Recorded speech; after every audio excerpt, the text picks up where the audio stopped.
Finally, at an altitude of 18,000 feet, he saw that familiar figure. Sean was quietly waiting with his camera set up. Two longtime friends finally had an incredible encounter at the top of the world. Walter sat down next to Sean, panting, and eagerly asked about the whereabouts of the Num-25 negative that had caused him so much trouble. Sean's answer left him both amused and exasperated. You're sitting on it.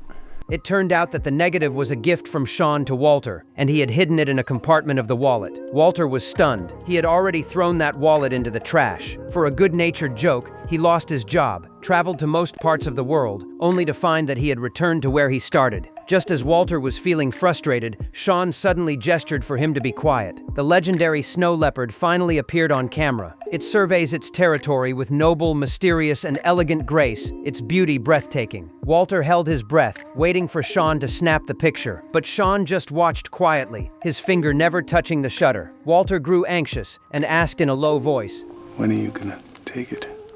Sean turned his head and, with a smile, spoke the most profound words of the entire story. Sometimes I don't. If I like a moment, me, personally, I don't like to have the distraction of the camera. I just want to stay in it. Stay in it. Yeah, right there. Right here. Oh, it's going. It's going.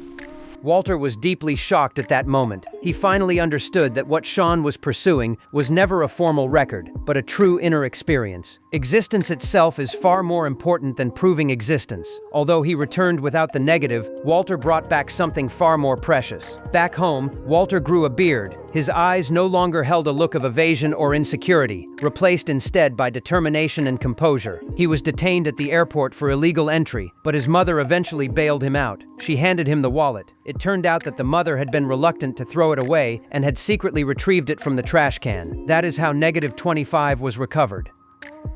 Walter returned to the company and handed the negatives to Ted. This time, he was no longer afraid of his former boss. And I get it, you got your marching orders and you have to do what you have to do. But you don't have to be such a dick.